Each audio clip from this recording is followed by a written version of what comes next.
us pray together, and as we do, let us be reminded that we are bound together by our common humanity, our ability to celebrate with tradition, and our common joy for this 1992 high school graduates.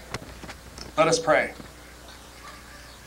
Eternal and loving God, we come together feeling the excitement which this evening brings.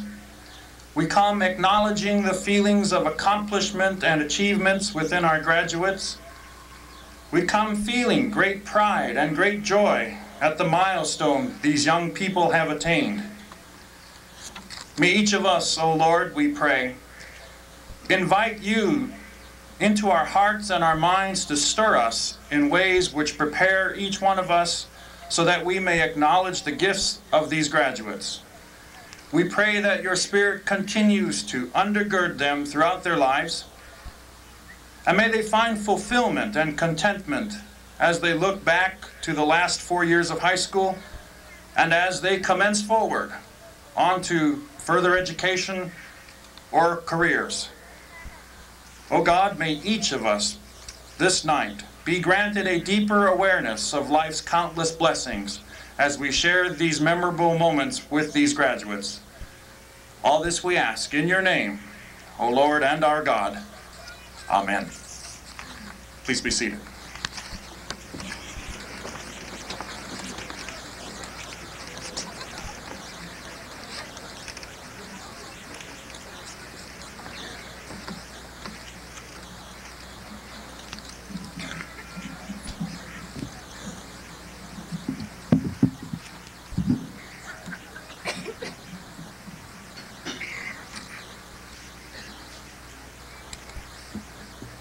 Good evening. Good evening, faculty, administration, family, and friends. Well, this is what we have all been waiting for. Graduation! The time has come for us, the class of 1992, to make our mark on this world. Time for us to continue to strive for our best, and time for us to reach our goals. As I prepared these remarks, I was told by an English teacher, George, you are the icebreaker, and you set the pace for the rest of the speakers. The challenge was clear. Here's my next chance to strive for my best, and the chance to reach my goal. We are the leaders of tomorrow, and with this responsibility, we will play a major role in man's creation. My father once told me, George, if you do the best you absolutely can, nobody else can ask for absolutely anything more. I believe he was correct. So class of 1992, strive to be your number one, and I wish you all of the luck in the world. Thank you.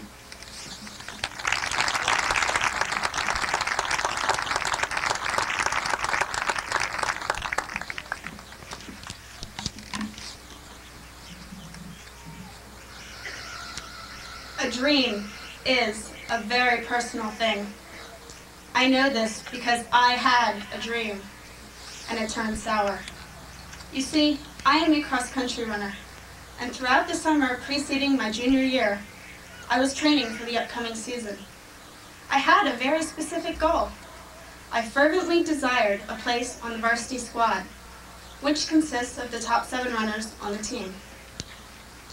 That summer, I did everything that I thought might help me reach my dream, and I did nothing that I thought might hinder my progress. Even though I hated it, I drank 10 to 12 glasses of water every day. Even though I loved them, I stayed away from all sweets and junk food and ate rice cakes instead. I spent a grueling week at cross-country camp, and here is the clincher. When my family left for a wondrous week-long vacation at Wildwood, I opted to stay home to attend cross-country practice. My self-control, my training, and my diligent practice worked. At first, the first 2 meets I ran at the varsity level, and I began to envision a shining future for myself as part of the squad. But it was at meet number 3 that I was knocked off cloud 9. I had finished my race that day and was fairly pleased with my performance when I noticed this dull ache up and down my shins. As any runner will tell you, aches and pains are not uncommon, so I brushed mine off with a laugh. Boy, will I be stiff tomorrow. Tomorrow came, and I had such sharp, shooting pains that I could not even stand. The doctor's prognosis? I had developed severe stress fractures in both legs. I would be out for the rest of the season. In the following weeks, I cried. I cried in the afternoons when I would have been at practice. I cried at the meets because I so desperately wanted to join my teammates. I became bitter that this had happened to me and not someone else. I felt cheated and I hated everyone for not truly understanding. But after my painful experience, did I simply allow my dream to die? Of course not. I focused on the fact that my senior season was still to come, and the following summer I trained harder than I ever had before. I drank 15 glasses of water. I not only ate rice cakes, I grew my own rice. And this year, at cross-country camp, I ran with an even more demanding group. I realized that dreams generally do not become a reality overnight, and more often than not, there are obstacles to be overcome. Hard work and perseverance are key ingredients for success, and anything can come to those who have the drive, the desire, the dedication, and the determination to make those things happen. Class of 1992, do you plan to leave here tonight in ardent pursuit of your dreams? Or will you allow a cold, unfair world to take hold of your dreams and shatter them? Hopefully we will all have the courage to stand up and say, this is what I stand for, this is what I'm working towards, and this is what I will conquer. As for my dream of being a member of the varsity cross-country squad, it was realized this year, my senior year, when I was finally able to complete a season, uninjured as a starter for our team. I shall always remember the inspirational note I received one evening before a big race from my secret pal. It meant so much to me that I've kept it, and I have it here with me now. I would like to share with you all its message. Follow your dreams and pursue them with courage, for it is the pursuit of our dreams that makes life really worth living. Dreams are very personal. Thank you.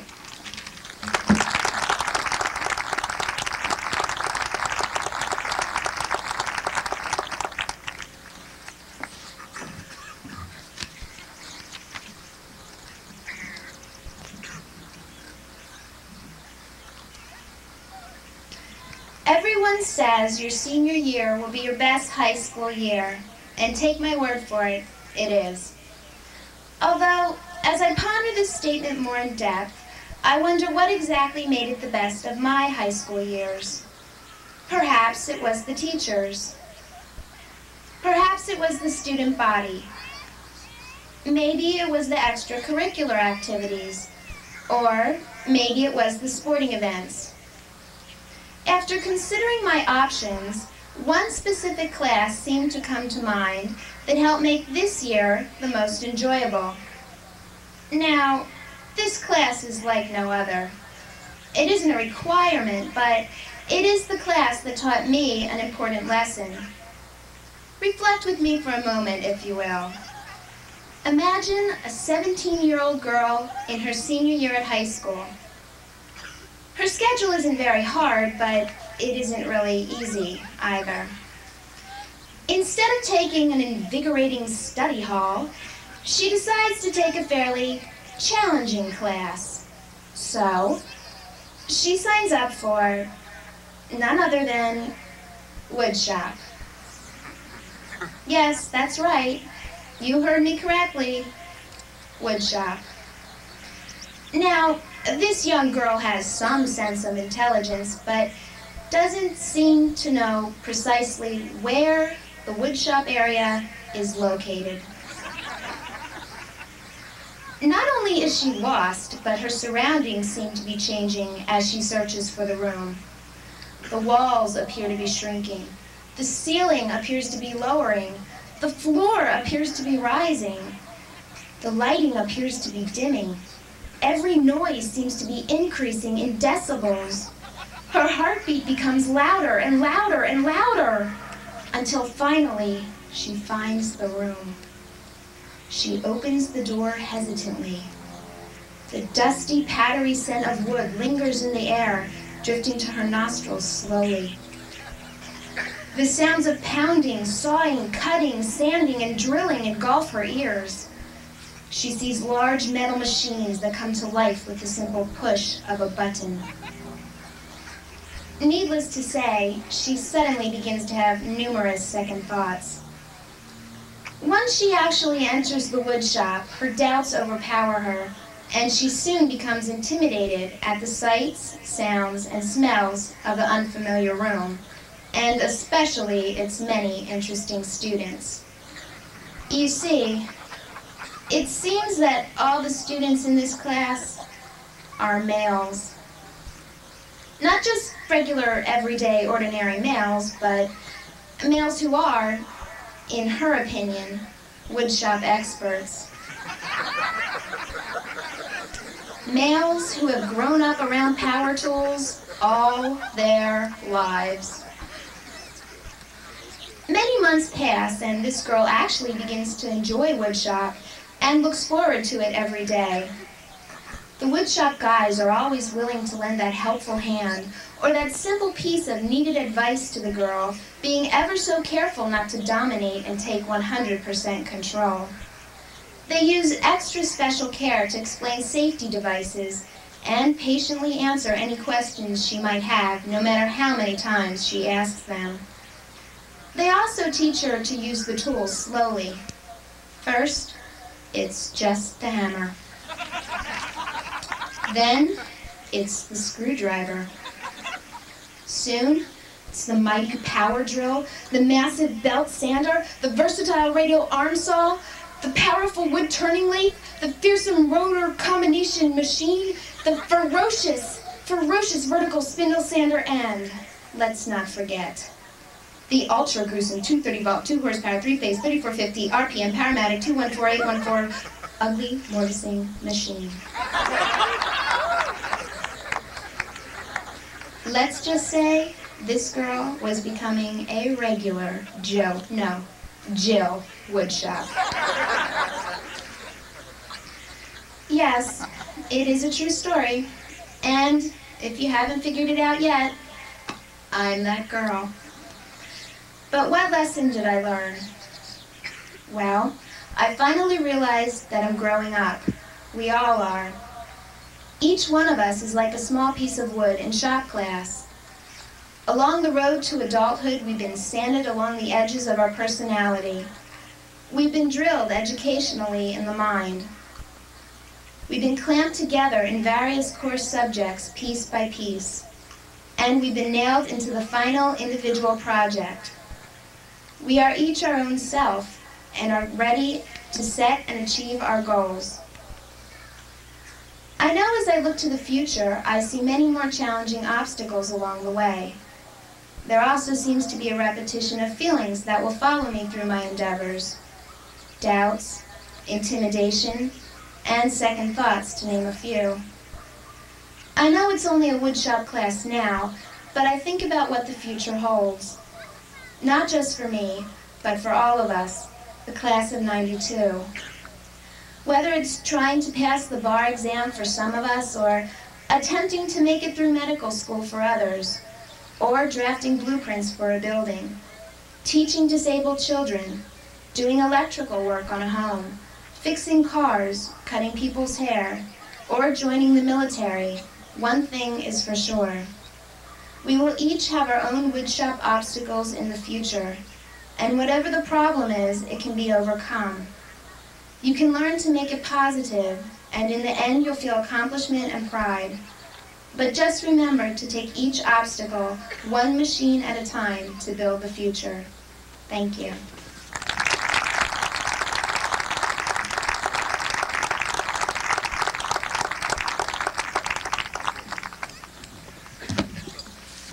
Good evening.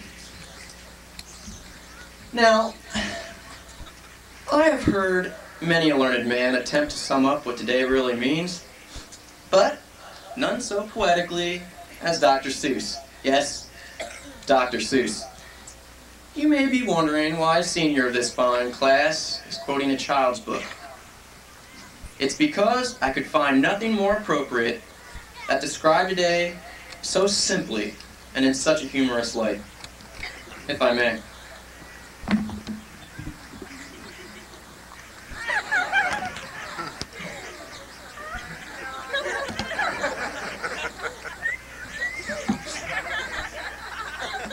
Yes!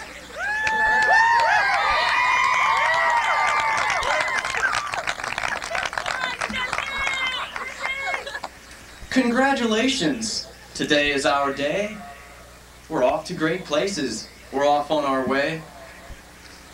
You have brains in your head and feet in your shoes, and you can steer yourself any direction you choose. You're on your own, and you know what you know, and you are the guys who'll decide where to go. Oh, the places you'll go. Okay, class, the lesson for today is humor and its importance for success. Humor is a gradual thing, and there are certain steps which must be followed. First, we must form our positive attitude, which involves being able to laugh at ourselves. Now, for some of us, this may mean we may even have to start taking ourselves a little less seriously. I would like to give you an example of someone who took himself too seriously. One stormy evening off the coast of New England, a watchman on a U.S. naval vessel noticed a light off the port bow. He immediately notified his commanding officer. The captain of the ship asked whether the light was moving forward or backward. "The light was steady," replied the watch, meaning that the two vessels were on a collision course. The captain ordered the watchman to radio the other vessel, ordering them to change course so not to collide. The watchman radioed, saying, "Attention, attention! We're on a collision course. Move 15 degrees west." Over the radio came, "Yes, we are on a collision course. You move 15 degrees west." When the watchman told the captain the reply, the captain became angered. "Tell them this is Captain Michael W. Moritz, ordering them to turn 15 degrees west." The reply this time was, "This is second class U.S. Marine Merchant Brady. You move 15 degrees west." Now, totally irate, the captain screamed, "This is Captain Michael W. Moritz of the battleship USS Liberty, ordering you to turn 15 degrees west." After a few seconds of silence, the final reply came. "This is second class U.S. Marine Merchant Brady of the Nantucket Lighthouse. You move 15 degrees west."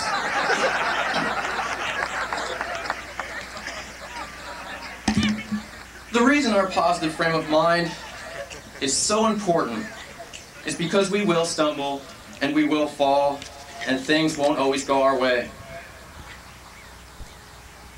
Now, I can see that some of you are looking at me now saying, "Boy, the cheese has slipped off this guy's cracker."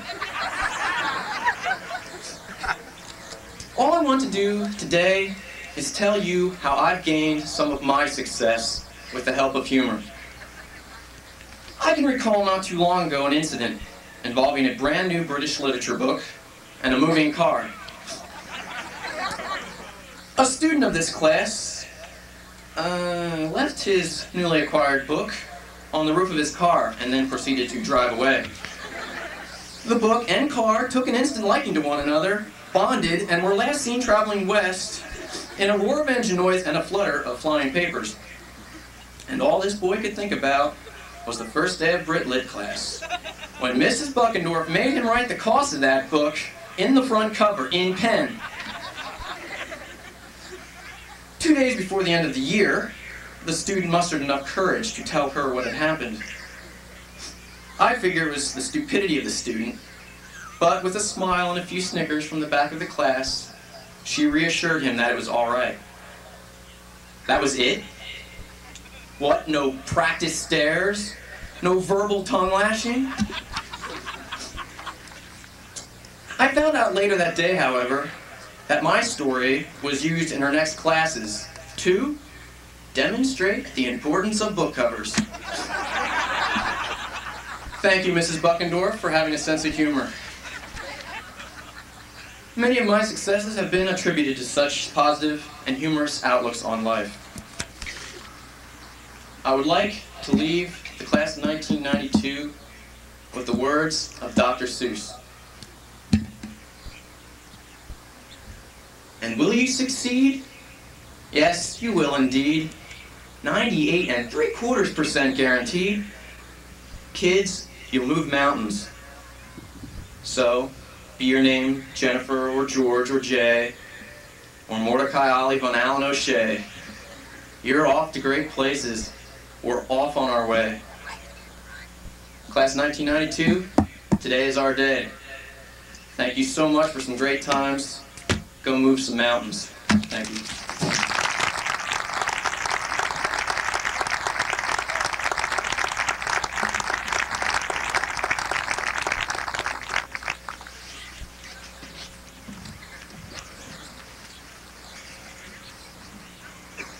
Memory is a funny thing. We remember the best and the worst. And somewhere along the line, everything in the middle gets lost. Unless you can catch it, tell someone, and make it their memory. When I was little, I spent several days fishing from the bottom of my sliding board. I never got a bite. I didn't know what I was doing wrong. As far as I could tell, I'd done everything correctly, from the clothing to the attitude. My outfit consisted of green flip-flops, orange Bermuda shorts, a white t-shirt with Miss Piggy on the front, and a faded beach hat that I had attached earrings to in the absence of dangling bait. Even my equipment was perfect. My pole was handmade from the branches of our huge maple tree, and tied to the end was a long strand of red yarn with the top of a broken hanger attached to it.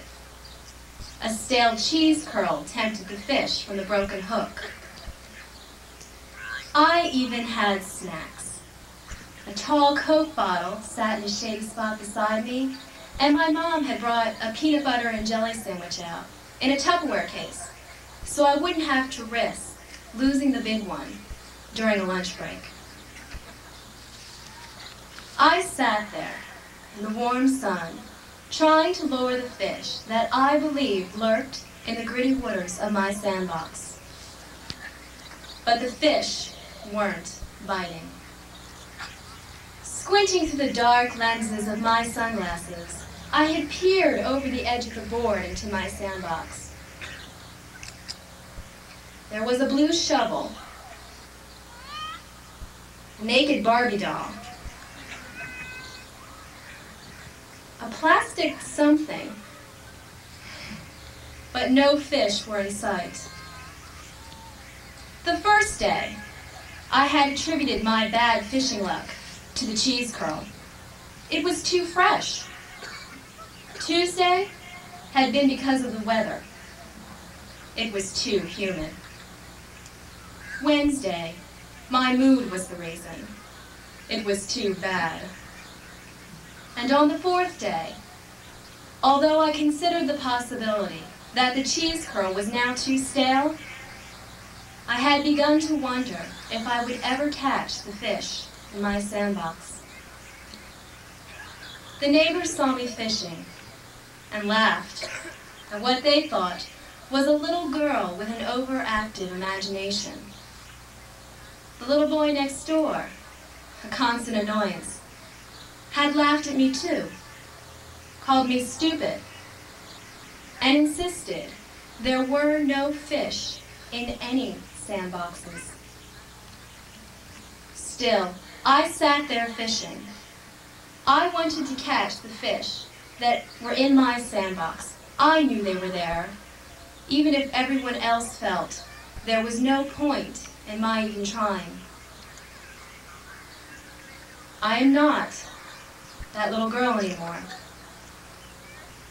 My pole has been traded in for a diploma. My days of fishing exchanged for a high school education. And my imagination replaced by fear. As I grew up, I lost a part of me. We all do. But I lost confidence. I lost the part that did not care if the entire world said there were no fish in sandboxes, that you did not fish from the bottom of sliding boards, and that imagination had no place in a world of reality. I learned it doesn't matter how talented you are if you're too scared to be confident about it. You can be bright, athletic, mechanical, musical, but if you don't have the guts to use what you have, no matter what anyone else says, no matter how the odds are stacked against you, you're going nowhere, and you're just fooling yourself. It's easy to be safe, to stay close to home, among friends, where everyone knows you and what you're capable of. We all have talents. Rich is God of lights. Vishali is good with science. Scott with music. Rod with athletics. And Craig with everything. We all have talents, but we don't all have confidence. When something goes wrong, we come up with reasons for everything. The timing was wrong. The weather wasn't right. My mood was bad. Or maybe it was something as simple as a cheese curl. There comes a time when there are no more reasons, no more excuses, and the only thing left is you. Sometimes it takes someone else to show you that, to remind you that you are the one in control of what you get out of life, and that confidence doesn't have to be just one memory out of 18 years. No, I am not that little girl anymore. But that doesn't mean I have to stop fishing from the bottom of sliding boards. I never caught any fish in my sandbox. But today, I can say with confidence, I know they were there. Thank you.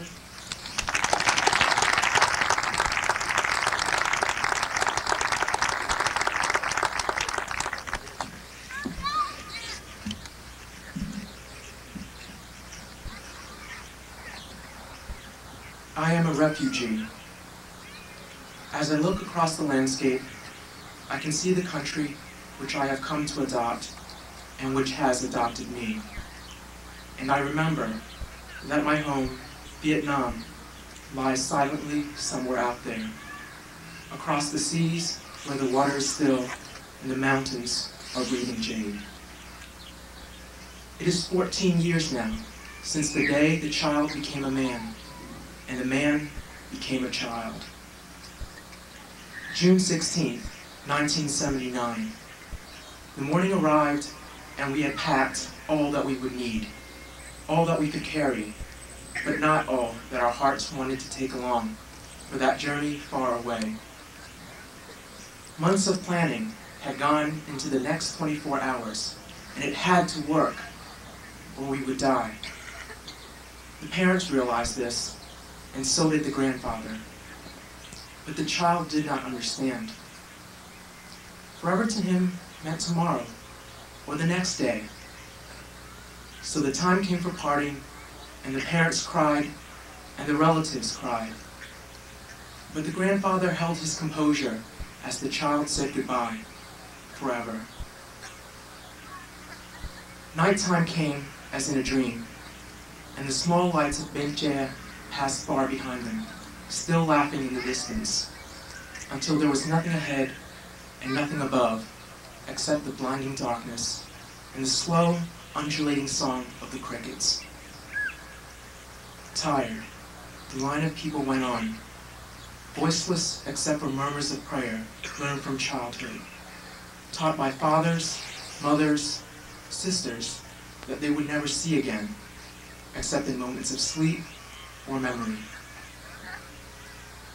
Even now the images are sharp, for there might still be time to turn back, to rush home.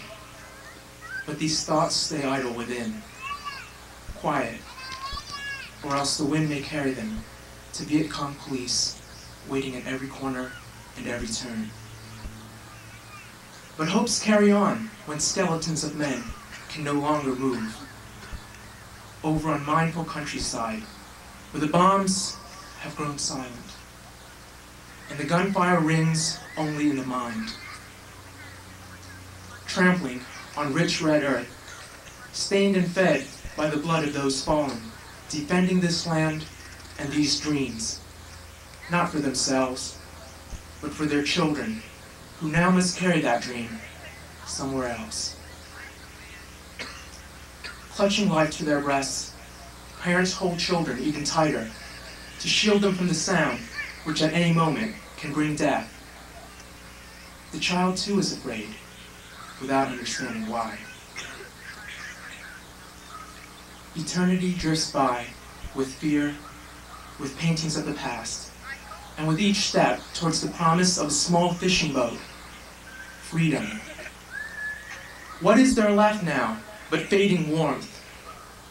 What is there left now but pain, echoed in hopeful eyes which still believe, asking for one last deliverance? With this they walk on, still the present pushes closer, and there is no more time as the boat dangles loosely upon an ocean which no longer sees. Yet, these are to be their last moments on the land which is their own, the soil which is their lives. They hurry, with no more thoughts, only a glimpse here and the softness of the ground. So the waves carry on the music heard only alone. As the boat leaves, there are no cries of life, no shouts of joy, only silence. The dawn comes once again, bringing cautious sleep and unquiet dreams. 6 days and 6 nights. Sometimes life means having to sacrifice everything to begin again. Mother, I am here. Father, I am here. Vietnam, I am here for freedom. And the child could only learn that he would never see the old man again. My grandfather died a few weeks after I had left Ben Chea that night. And no, it is not all right, because I loved him. War is not all right. Death is not all right. But my mother once told me, there are no mountains out there, only people afraid to climb. Graduates, today we have finished only to begin once more. And no, it will never be easy. But the future is what you make of it. I leave you with the words of an anonymous poet.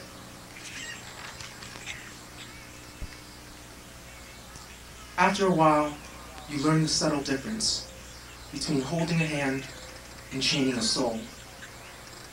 You learn that love doesn't mean leaning, and company doesn't mean security. And you begin to learn that kisses aren't contracts, and presents aren't promises.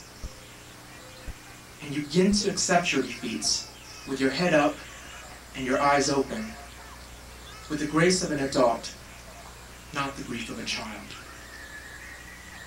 And you learn not to build all your roads on today, because tomorrow's ground is too uncertain for plans. After a while, you learn that even sunshine burns if you get too much.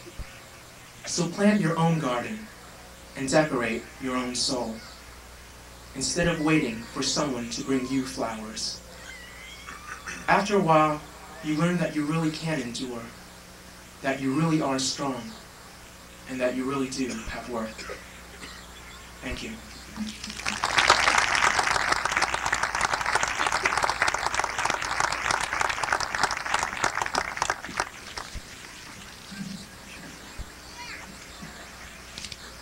Thomas Shaws once said, "Some people say that this or that person has not found himself, but the self is not something one finds. It is something that one creates."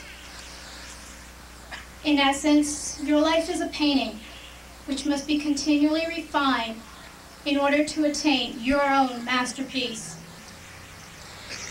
You are your own artist. And like all artists before you, you have your inspirations and your mentors. But the final image of yourself must come from within your own heart and imagination. Many times, people do things not for themselves. Often, they become more like the people they are trying to please and lose sight of who they really are. You must never let others change your values or your beliefs, for these are what make you unique. With each experience, there is a stroke of the brush. The most influential strokes are those created with the colors from the palette of your high school years. Each color, which will have an eternal place on your portrait of life, represents something that is important to you. Often, these colors represent families, friends, and the places where these experiences occurred. The shades of color and the texture of the strokes come from your ideas and your emotions. New colors and variations of style are provided by other cultures, discovered through exchange students and friends. These people help fill the cultural gap and give us new feeling about the world in which we live. Our accomplishments over the years also have a place on our palette. They have instilled within us a great deal of pride and self-respect, not only for ourselves, but also our peers.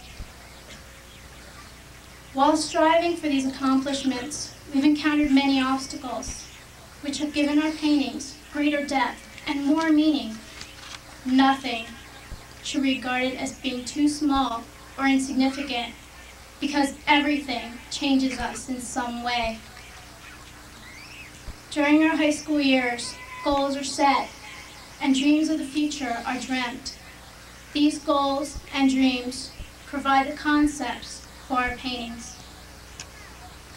The images which evolve from our goals and dreams must be pleasing to us first and foremost. The approval of others will come later.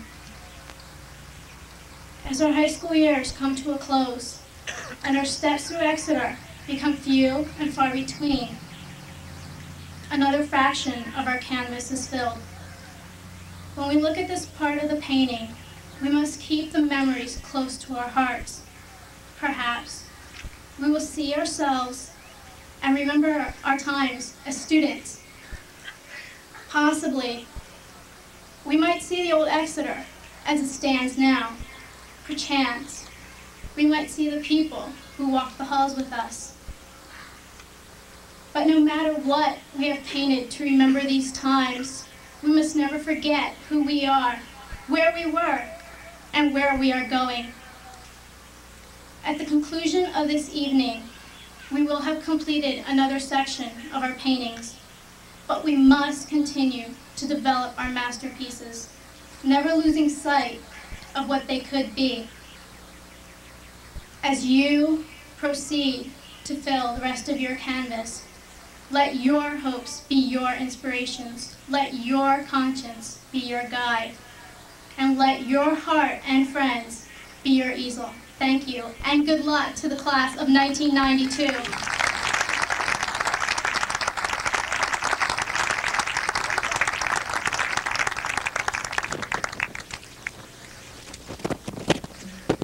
Good evening. Thank you, speakers, for those inspiring words. I'd like to begin the awards portion of the program with the presentation of the ACE Award. But before I present the ACE Award, I would like to share with you some reflections on my experiences with you, the class of 1992. When I look back over our 3 years together, many names and faces come to mind. I remember December 1990 and the efforts of Amy Dodderer, George Bolton, and Nicole Tackett's in organizing Christmas packages to send to our troops stationed in the Persian Gulf.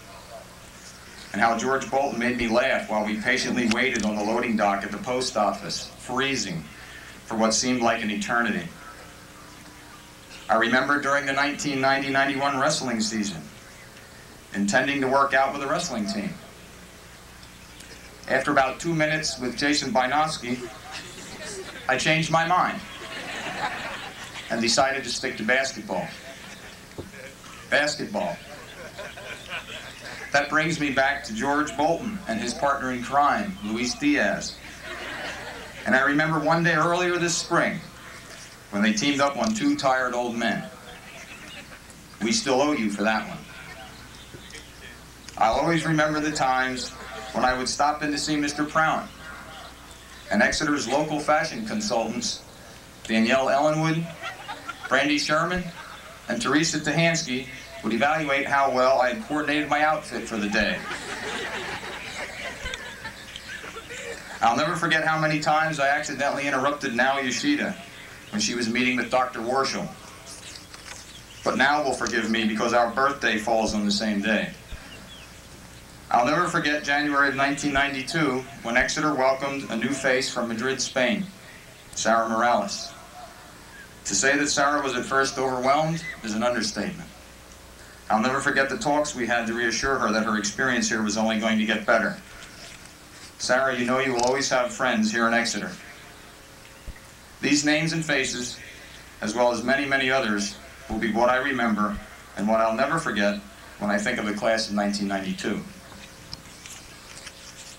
Before I formally present the ACE Award, let me give you a brief overview of what it stands for.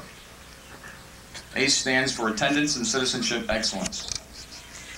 This award goes to students who have an outstanding attendance and discipline record, or put in other words, these students are outstanding school citizens. To qualify, a student must have an attendance rate of 97% or higher and must have no discipline referrals during their senior year. 37 members of the class of 92 qualify, which represents 20% of the class. These people will receive a certificate and eagle pen. Among these 37 students are 11 students who over 3 years have the highest attendance rate and have received no referrals in that period of time. I would like to acknowledge these students tonight. As I call your name, please rise and remain standing, and I would ask you to please hold your applause until the last individual has been introduced. Jennifer Brown, Jamie Greth, Jamie Huckleberry, Vishali Kapadia, Patricia Kratzis, Michael Leary, Stephen McFadden, Rebecca Paul, James Stauffer, Thomas Webb, and Jennifer Wegman. How about a nice round of applause for these people?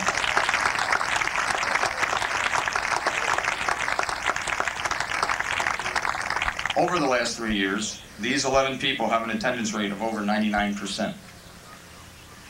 We also select each year from this group the one individual in the entire class with the highest attendance rate over 3 years.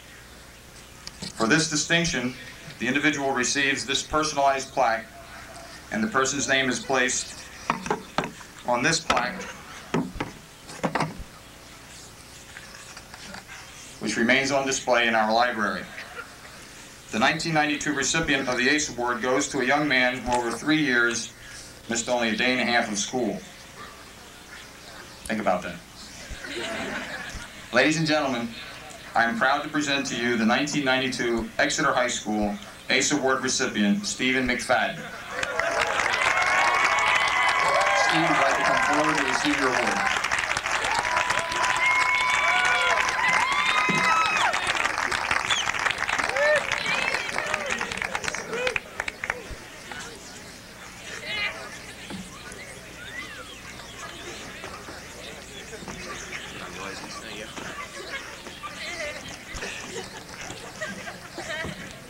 Day and a half.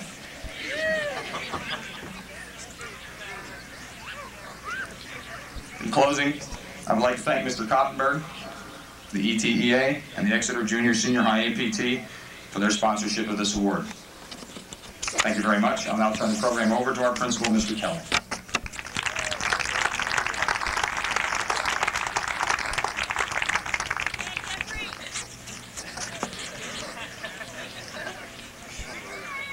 A backward glance is the theme of our yearbook for 1992.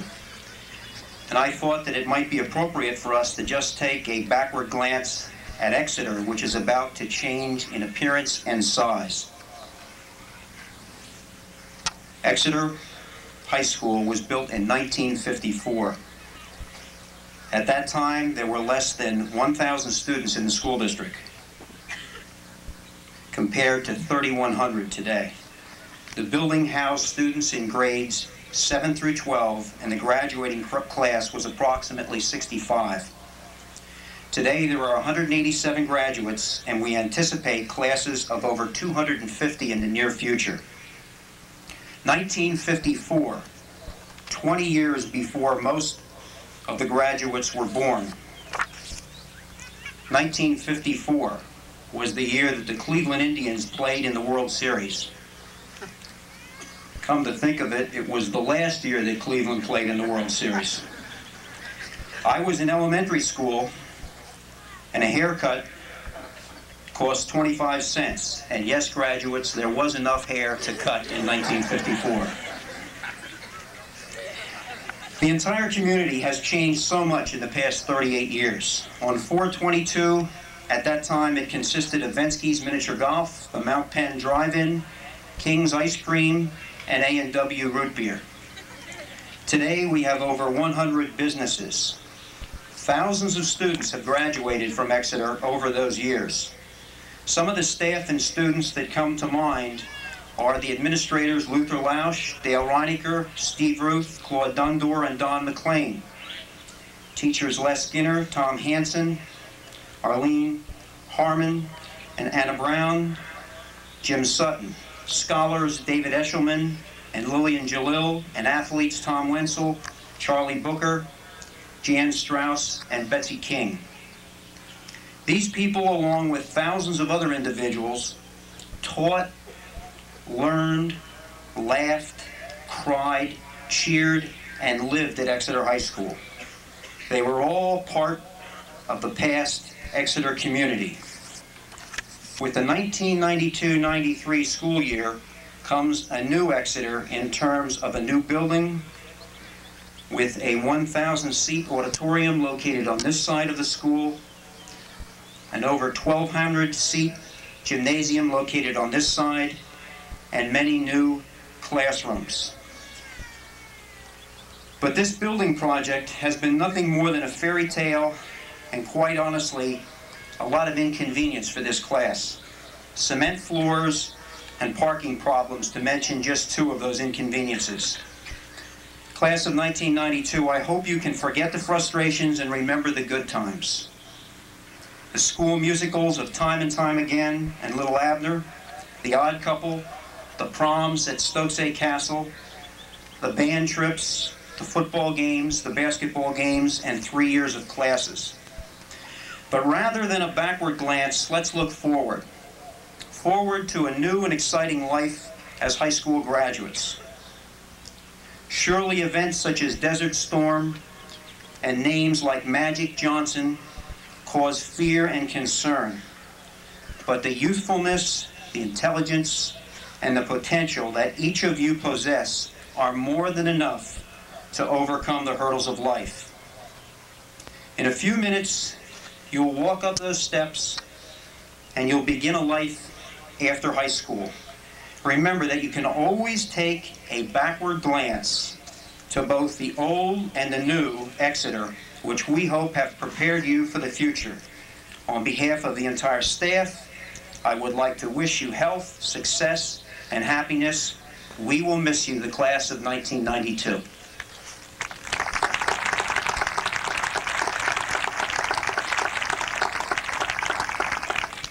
Before I announce our award winners, I think it might be appropriate to explain that many of the awards have already been presented during our senior awards program, presented during the evening of May 20th.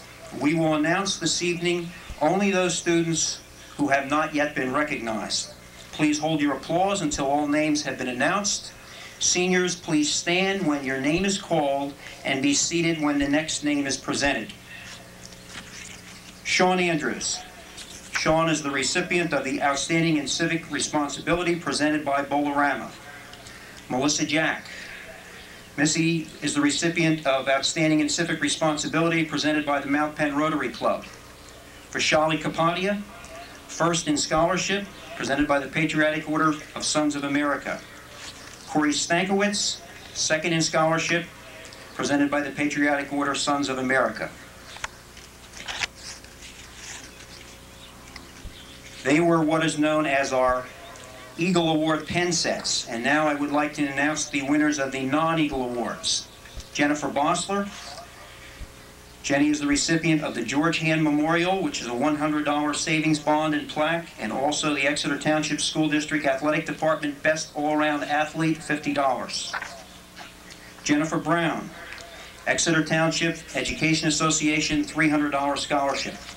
Jason Bynowski, Gene Wiest Memorial Senior Wrestler with the highest grade point average, $100, in the Exeter Township's School District Athletic Department Outstanding Athlete, $50.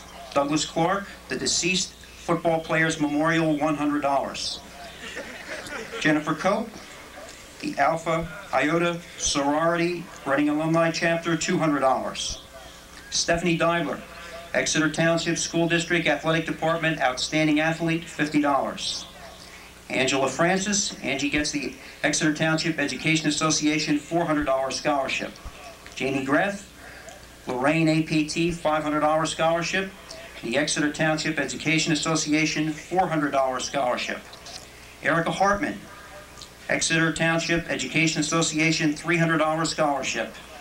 Stephanie Herring, Messiah College $1,750 Dean Scholarship. Susan Huber, Exeter Township Education Association $300 scholarship. Vishali Kapadia, Jostin Diploma Company Certificate for First in Scholarship. Craig McMacken, George Hand Memorial $100 savings bond and plaque. Aaron Moeller, Exeter Township School District Athletic Department Best All-Around Athlete, $50. Sonny Riegelman, Ursinus College, $7,000 Merit Scholarship. Eric Ritter, Ebright Family Memorial, $400 Football Scholarship. Gary Shapiro, Les Skinner Memorial Scholar Athlete, $50. Corey Stankiewicz, Ursinus College Full Tuition Scholarship. The Les Skinner Memorial Scholar Athlete for $50. Finally, Corey is the recipient of the Jostin Diploma Company Certificate for Second in Scholarship. Mark Swartley, Delaware Valley College, $4,000 per year for 4 years. Nicole Tacketts, Exeter Township Education Association, $300 scholarship.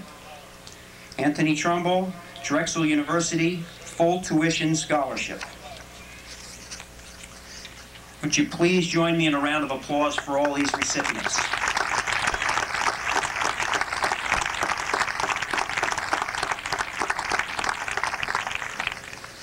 Finally, Finally, I would like to recognize the graduates who finished in the top 10 of their class. Students, when I call your name, I'd appreciate if you would stand and remain standing until I've called all 10 names, at which time we will show our appreciation for your efforts. Vishali Kapadia, Corey Stankiewicz, Gary Shapiro, Craig McMacken, Sonny Riegelman, Stephanie Herring, Jennifer Brown, Jennifer Bossler, Kimberly Gilbert, and Track Dong. Will you please show your appreciation for these and all the graduates of 1992. Thank you.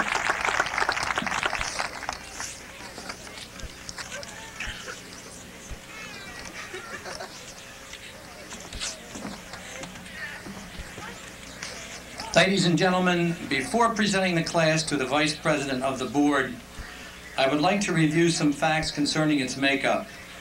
There are 187 students in the class. 123 students, or 66%, will further their education.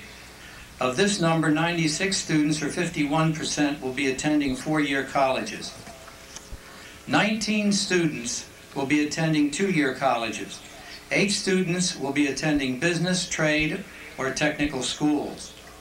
In September, our students will grace the campuses of many of our fine Pennsylvania colleges and universities, and also Tufts University, North Carolina State University, Bob Jones University, Ithaca College, West Virginia State University, Colgate University, and the University of the Pacific, just to name a few. Also, 12 students will be serving in the armed forces. In addition, 39 students will be entering the workforce after graduation. On behalf of all of the members of our district staff, those elementary teachers that some of you have forgotten, those junior high teachers not so long ago, and certainly the senior high teachers that Mr. Keller had spoken of, I would like to extend to the class of 1992 our warmest regards and best wishes for a happy and prosperous future. Dr. Weaver. Madam Vice President, it gives me great pleasure to present to you the members of the class of 1992 who have completed all of the requirements for graduation established by the State Department of Education and the Exeter Township School Board. Thank you, Dr. Dick. It's my great pleasure to congratulate all of you on behalf of the Exeter School Board. We also congratulate your parents and thank them for the love and support they've given to you during your years at Exeter. Congratulations, too, to our entire staff and faculty for jobs well done. We all hope that we have prepared you well for your future, for a lifetime of learning. We hope you will reach your goals and follow your dreams. And now it's time for the diplomas.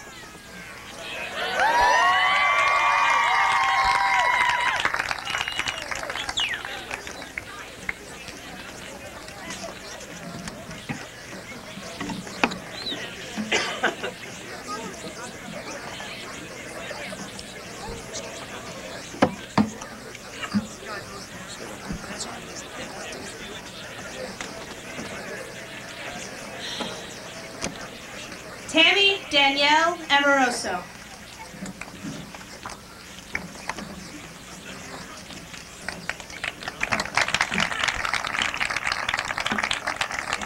Kevin A. Ament.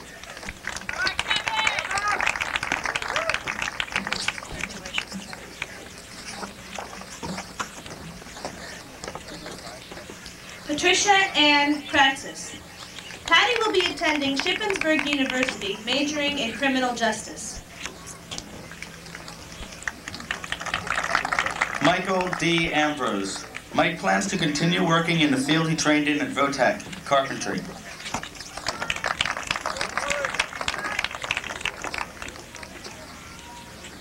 Jamie L. Greth. Jamie plans to attend Elizabethtown College in the fall to major in elementary education. Anthony D. Trumbo. Tony will be attending Drexel University in the fall. He hopes to complete a 5-year study into information systems, after which he will pursue a career at Next Computers.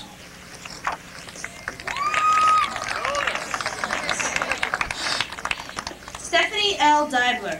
Steph plans to attend Allentown College to major in sports administration.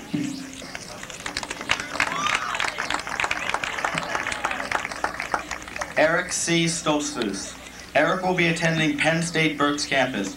He plans to later attend the main campus to major in either animal bioscience or engineering. Deanne Lynn Breitigam. Deanne plans to attend Towson State University in Maryland and major in marine biology.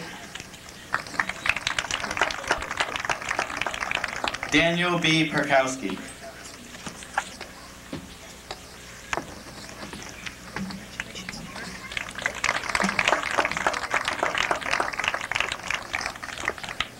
Kimberly Ann Gilbert. Kim plans to attend Philadelphia College of Pharmacy and Science to major in physical therapy.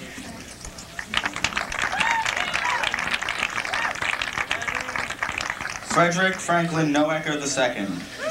In the future, Rick plans to serve some time in the Air Force and then pursue an engineering or a science career.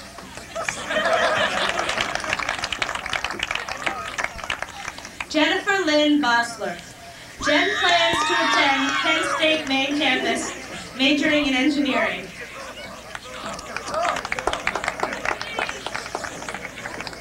Matthew Mark McElwee. Matt will be joining the Navy in September for training as a nuclear technician.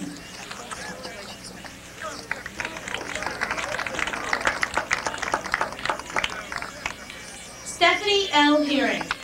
Steph will be attending Messiah College in the fall, majoring in nursing. Scott David Lizowitz. Scott will be attending Lafayette College as a biology major.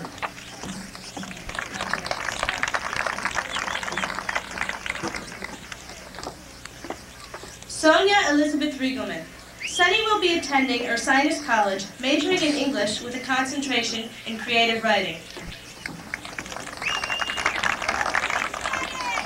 Craig Joseph McMacken. Craig will attend Penn State main campus this fall, majoring in electrical engineering.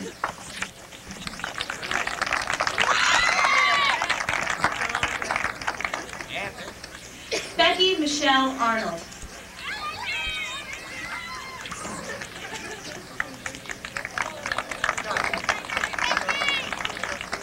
Gary Scott Shapiro. Gary will be attending Ursinus College in the fall, where he will be studying biology. His future plans also include possibly attending medical school.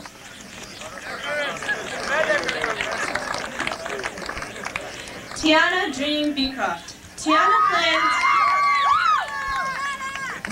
plans to attend Bloomsburg University, majoring in art history.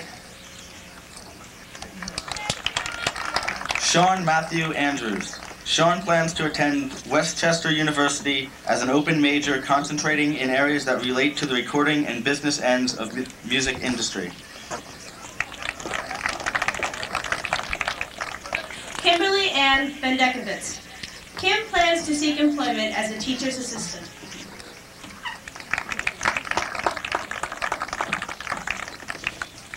Brian Patrick Antosi. Brian will be attending Bloomsburg University to major in business management and administration.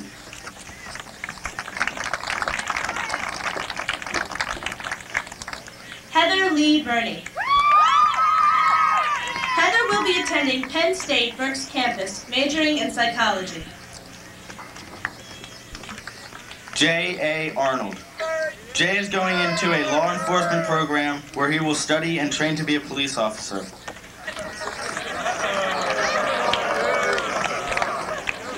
Heather Lee Brenizer. Heather will attend Reading Area Community College and later transfer to a four-year college for 2 psychology degrees. Sean P. Backenstuss. Sean will be attending Alvernia College in the fall.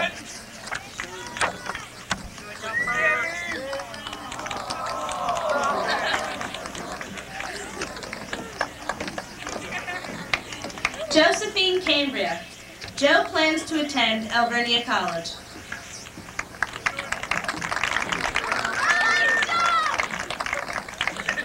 Bennett J. Bartholomew. Bennett plans to continue working as a welder.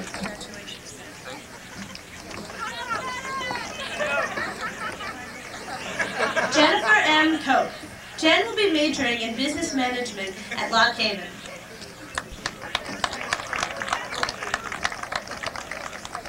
Eric M. Bartow. Eric plans to get a job in the welding field.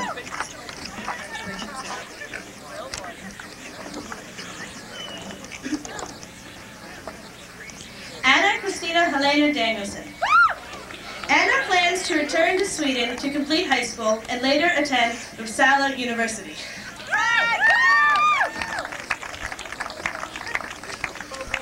Narjit Singh Bogle. Narjit plans to attend Central Pennsylvania Business School in Somerdale, Pennsylvania.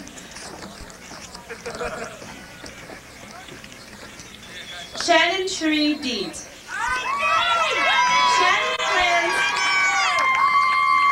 Shannon plans to go to college to pursue a career in travel. Justin David Blatt. Justin will be attending Penn State in the fall.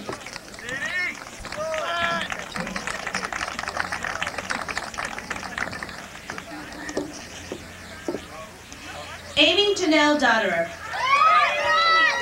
Amy plans to work toward a degree in early childhood education. Robert Shane Bloss. Rob will attend Penn State University in the fall.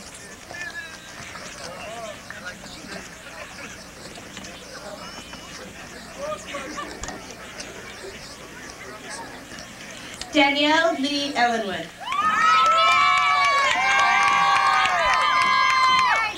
Danielle plans to go to business school after graduation. Jesse R. Border. Jesse plans to become a programmable logical controller, engineer for Allen Bradley.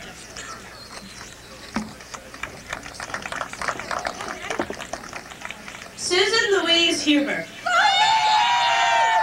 Sue plans to attend Berks campus at Penn State and study liberal arts. Good job, Louise! Eventually, she would like to attend Kutztown or Westchester and study communications and English. James A. Boyer II. James plans to work for a semester and then attend college.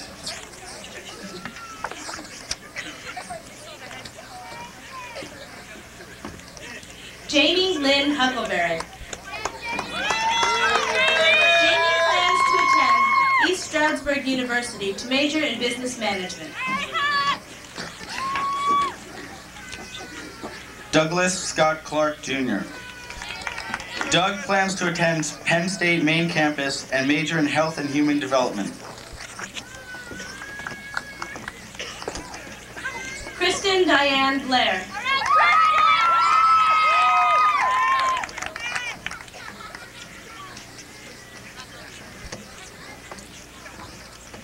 Joseph R. Cochina Jr.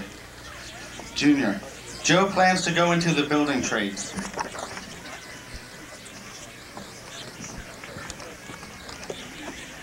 Kimberly Ann Ernst.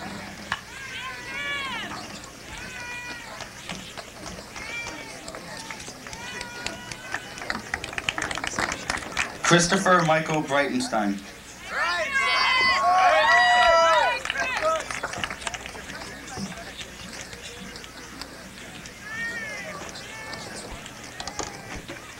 Shelley Ann Feeney.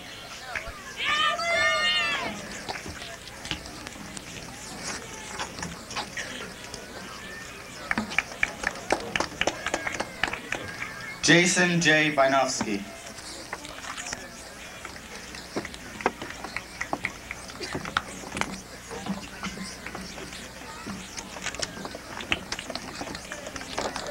Tanya L. Fisher. Tanya plans on attending a junior college with hopes of attending art school.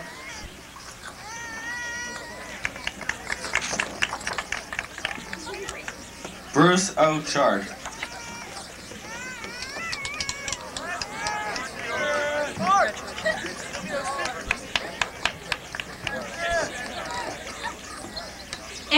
L. Francis. Angie plans to major in elementary education at Lock Haven University. Luis Mario Diaz Jr.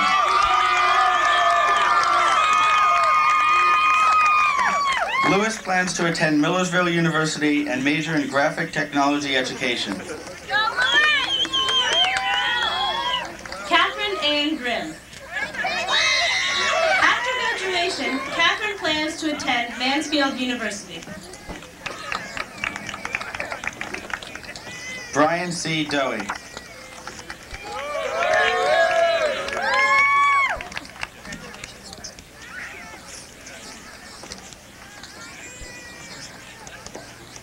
Amy Christine Hansen. Amy plans to attend Bob Jones University in Greenville, South Carolina to major in art. Christopher Brian Ettinger.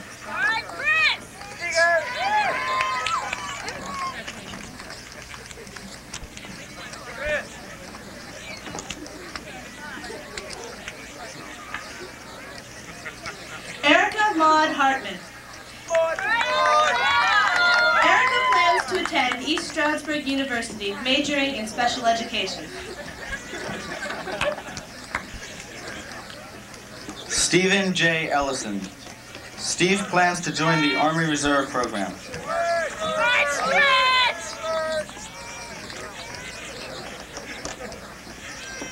Michelle Joy Hoffman. Michelle plans to attend Penn State Berks campus and eventually go on to chiropractic school. Mark Allen Erdman.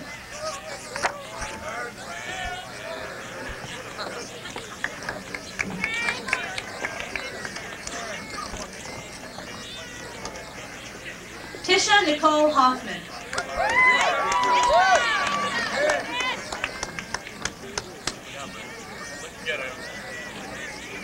Sean M. Gallagher.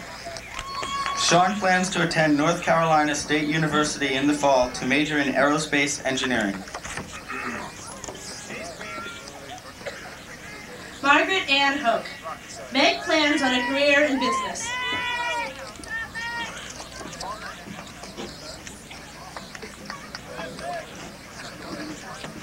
Justin P. Garrett. Justin will be attending Penn State Berks campus for an associate's degree in business administration.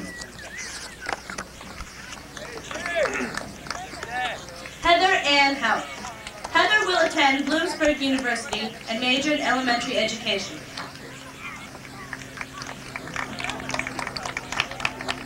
David E. Gearing. Dave plans to attend Shippensburg to major in geo-environmental sciences. Christina Lynn Hutzel. Christina will be attending St. Joseph's University for advertising and public relations. Frederick F. Glazer, Jr. Fred's future plans are to travel and to collect and restore classic cars. Beth Ann Janelle Ignatowski.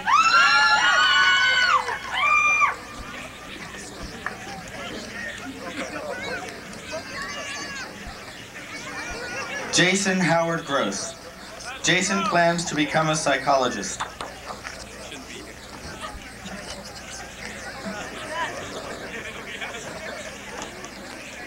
Melissa Lynn Jack.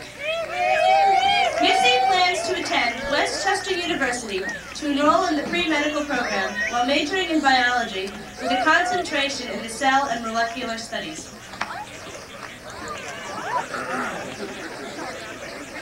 Daniel J. Grubb, Jr.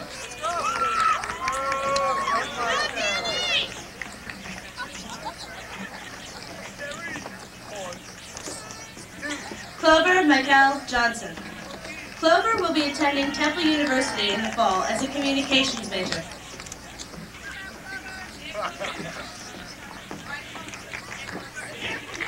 Barry Lee Hawes, Jr. Barry Gary plans to further his education at Lincoln Technical Institute in the area of diesel and auto mechanics. Sarah Louise Kiefreiter. Sarah plans on entering into RAC as soon as possible after graduation for a 2-year term in accounting. Afterwards, she would like to enter an office or begin an accounting career. Scott Dale Ham.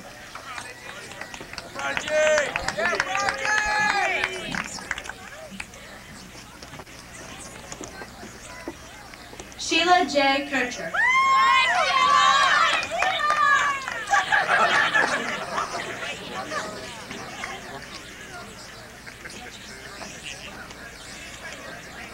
Sean Layton Hart. Sean plans to attend Lycoming College in the fall with hopes of attaining a Bachelor of Science degree in trauma nursing. Christy Marie Kassam.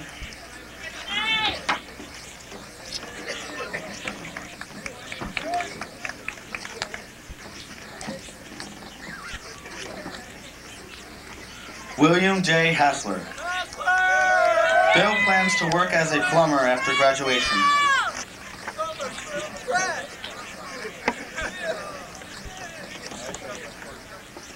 Christine Ann Kogan.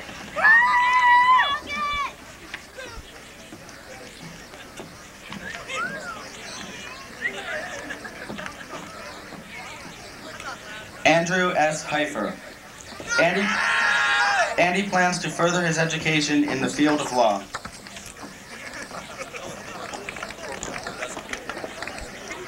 Allison Karen Krause.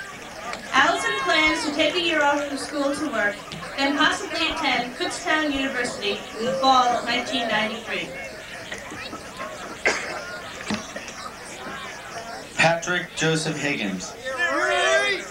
Pat plans to attend Villanova University majoring in mechanical engineering.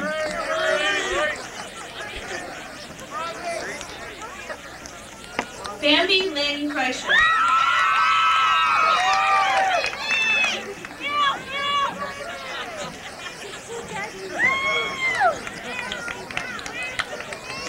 Timothy Todd Hollis.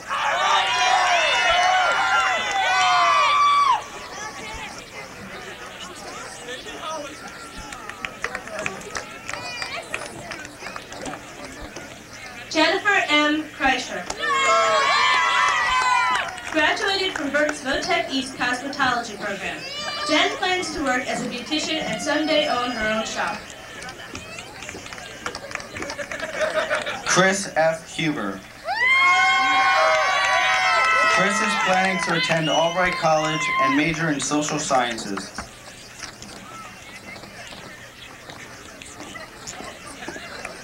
Rebecca Lynn Lewis. After graduation, Becky is planning to get a full-time job in the business area.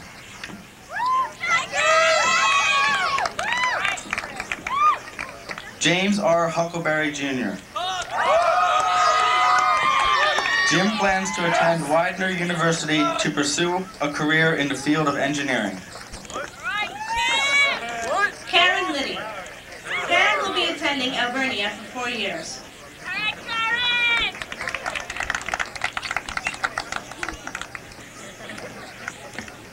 Mark Aaron Jacobs.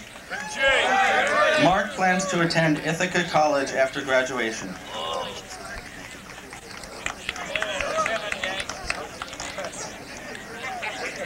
Deborah Lynn Loper. Debbie will be attending Penn State to major in nutrition.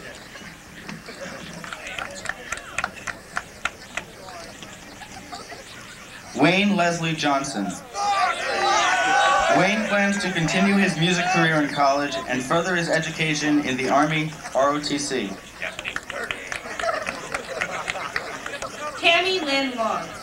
Tammy plans to attend Philadelphia College of Bible and major in pastoral studies so she may later enter seminary school to become a parish pastor.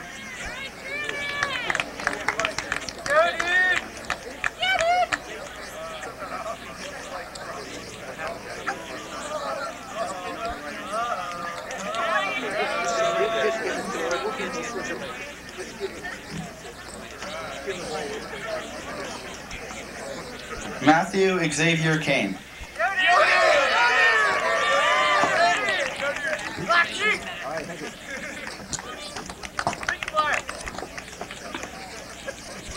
Andrea Christine Lucas. After graduation, Andrea is going to Ohio State University to study architecture.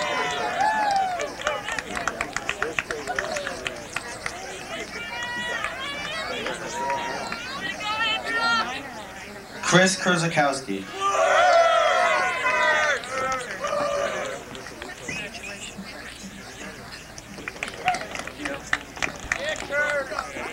Larissa Olvia Dukas.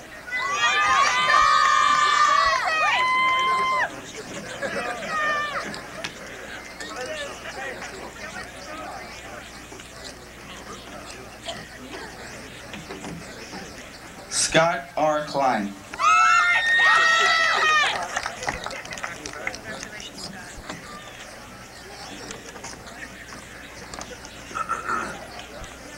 Claudia Cesarina Manjak.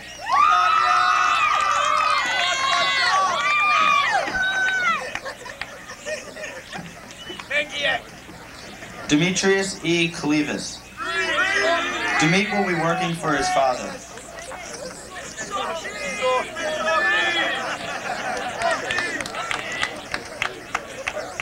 Rachel Messner.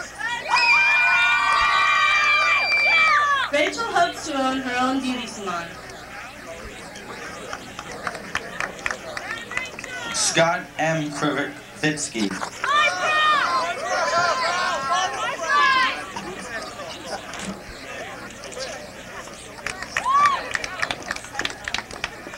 Heather L. Miller.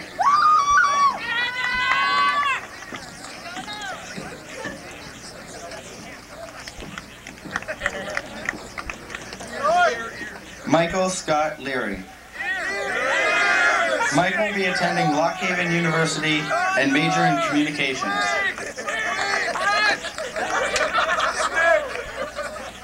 Kimberly Beth Miller. Kim will be attending Penn State University, majoring in pre-med.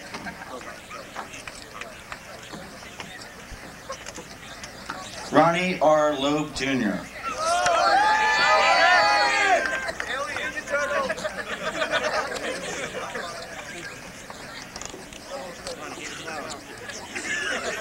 Tina Monteleone. Tina plans to go to a junior college and attend the Reading Police Academy.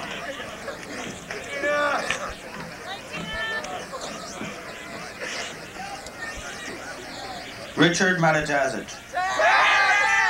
Rich plans on attending Penn State Berks campus for 2 years, then transferring to Penn State main campus. He plans to major in liberal arts, followed by a career in law. Sara Morales.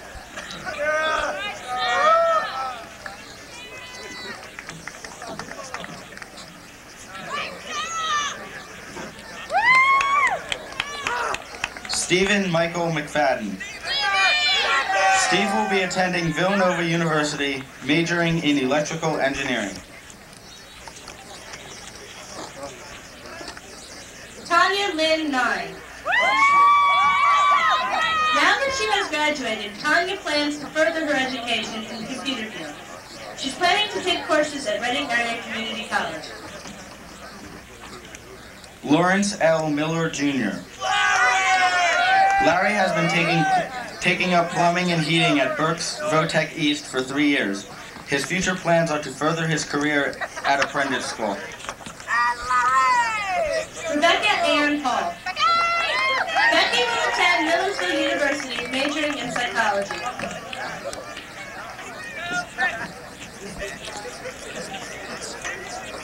Chad E. Milshaw.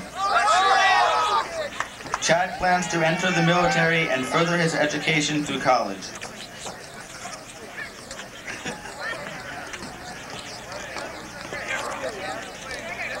Jennifer Michelle Roberts. Jennifer will be attending Mansfield University in the fall, majoring in radiologic technology. Afterwards, she will continue her education to become an ultrasound technician. Aaron R. Moeller. Aaron plans to attend college and major in physical education and health.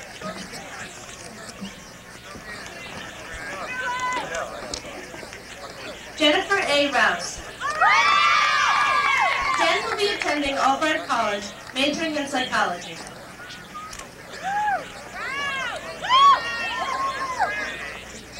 Peter Anthony Malora.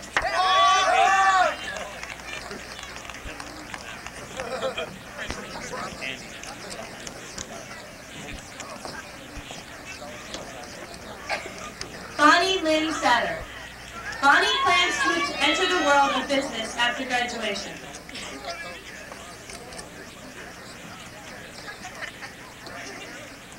Michael Moyer.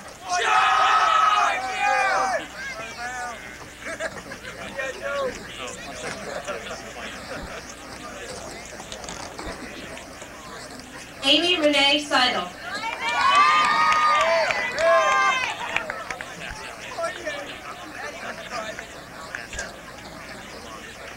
Andrew David Myers. Andy will be attending Shippensburg University this fall with a major in computer science.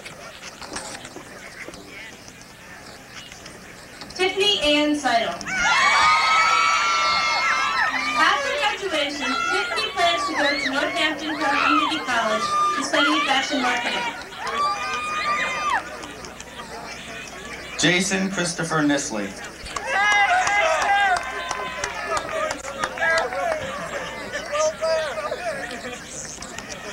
Kelly Lynn Sharp.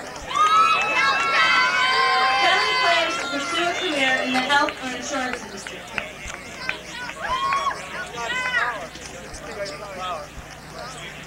Thomas J. Perry.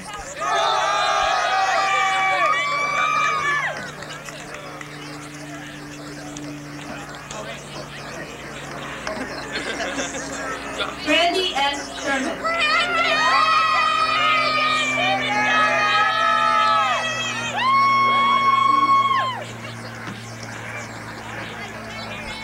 K. Bryce Reinsel.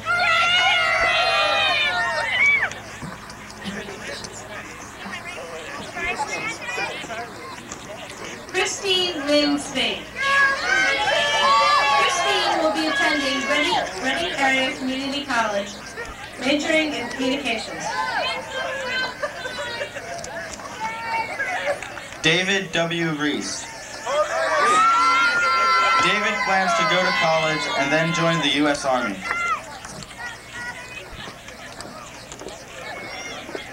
Melissa Marie Spees. Missy plans to attend Towson State University in Maryland, majoring in either political science or sociology. Christopher Michael Richards. Chris plans to further his education in the electronics field.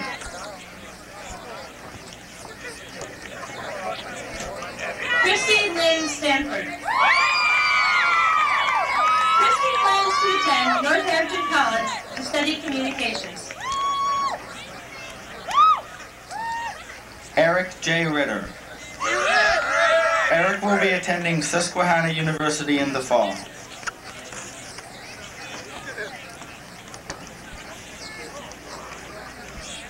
Francie Lynn Stankiewicz. Fran plans to attend Shippensburg University to major in business.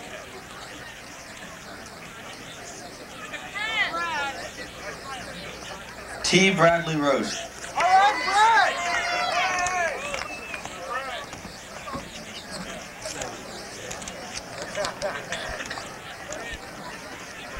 Nicole Aaron Tackett. Nicole will be continuing her education at Millersville University, where she plans to major in special education.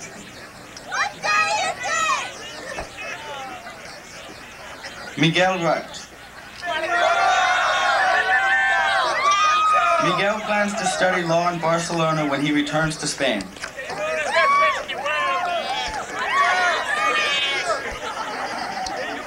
Teresa Ann Tahansky.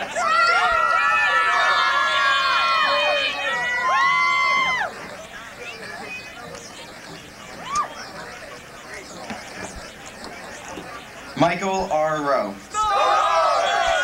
Mike plans to attend Slippery Rock University and study to be an athletic trainer. Kelly Louise Tompkins. Kelly plans to pursue a career in business administration.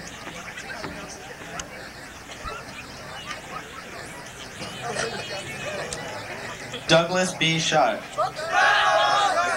Doug plans to attend Penn State to become a chemical engineer.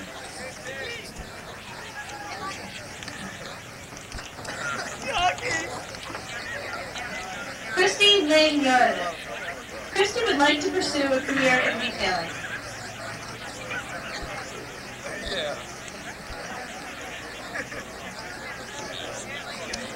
Jeffrey D. Schroeder.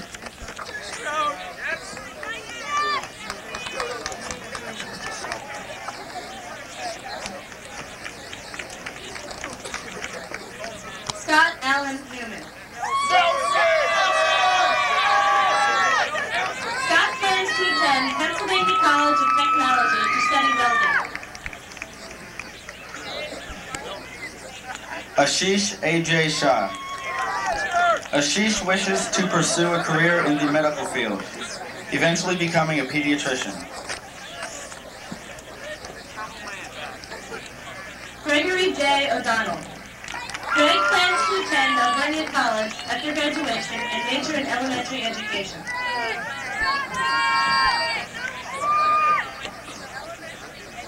Brian L. Rader. Brian plans to attend Northampton Area Community College to get a mortuary science degree.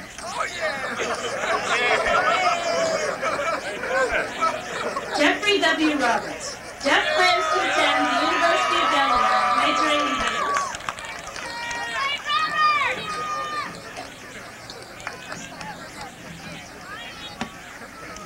Shane David Strauss. Shane is going to further his education at the Pennsylvania College of Technology in the field of building construction and building construction management. Roderick Anthony Salat.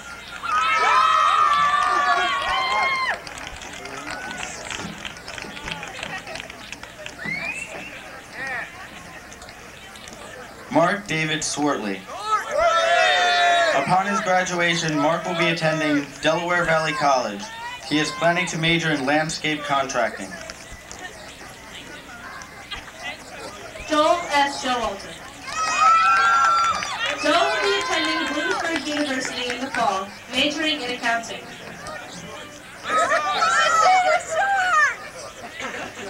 Michael A. Sidor Jr. Michael plans to major in machine technologies at Reading Area Community College. Matthew L. Smale.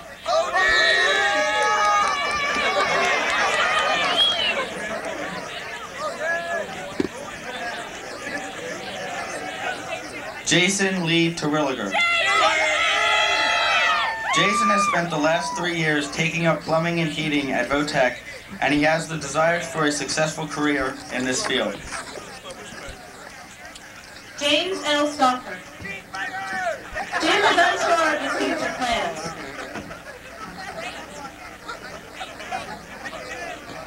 William M. Topper Jr. Bill plans to enter the workforce after graduation.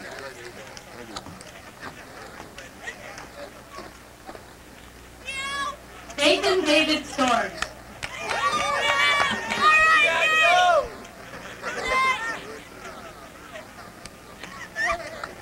Theodore Leon Bedock.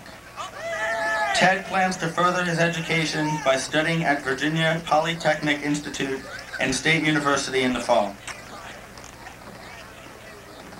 Matthew B. Stricker.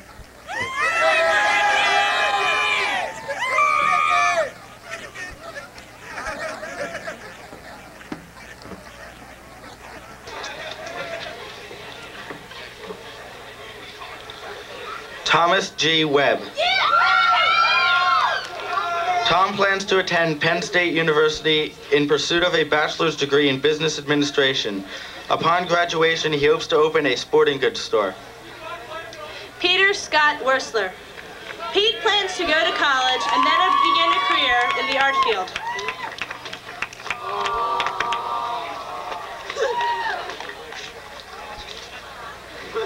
Richard W. White II.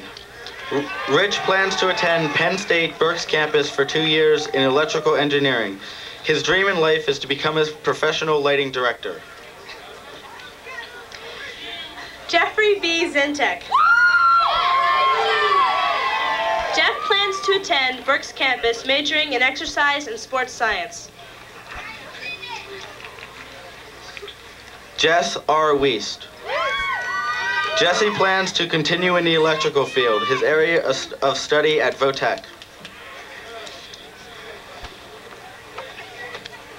Stephanie Ann Swimler. Steph would like to go to Reading Area Community College and also work part-time.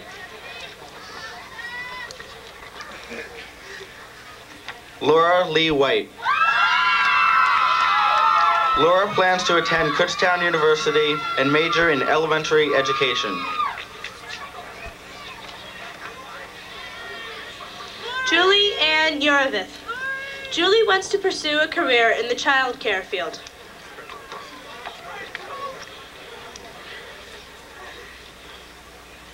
Now Selena Yoshida. Now plans to attend the University of the Pacific and major in international and regional studies with a concentration in German study. She plans to later return to Japan. Jennifer Renee Wegman. Jen plans to attend Penn State Berks campus in the fall and hopes to complete a 4-year degree in a business-related field. Jennifer Lynn Young.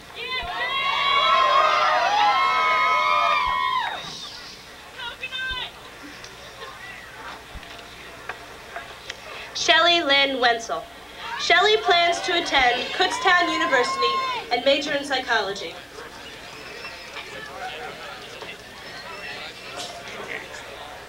Amy Marie Kinser. Amy plans to attend Catawba College in North Carolina as a student in the pre-law program with a major in communications and a minor in political science. Jesse John DeFries.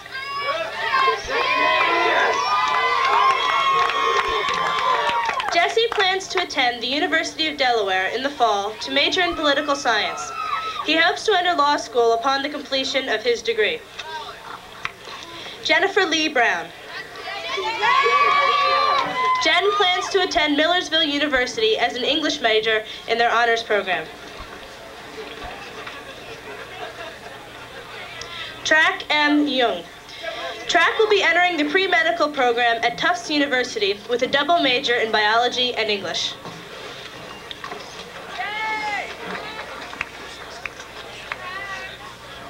Corey Ann Stankiewicz.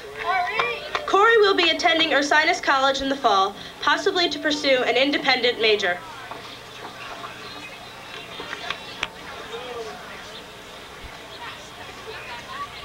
Vishali K. Kapadia. Vishali will be attending Philadelphia College of Pharmacy and Science to major in pharmacy. George Lerone Bolton Jr.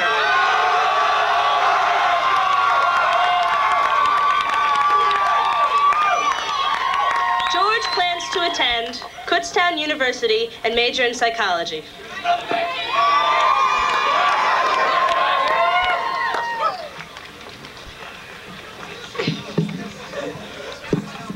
Will the graduating class of 1992 please rise?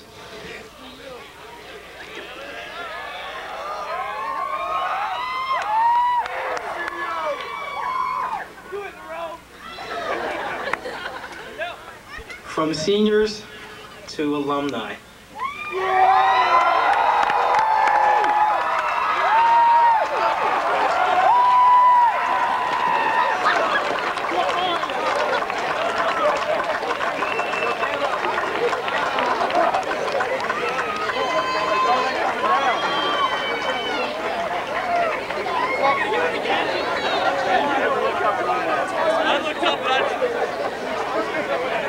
Will the audience please rise for the playing of our alma mater?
this place going out with joy. Be led forth in peace. The mountains and the hills before you shall break forth into singing, and all the fields of the trees will clap their hands. May God's blessings be upon you, class of 1992.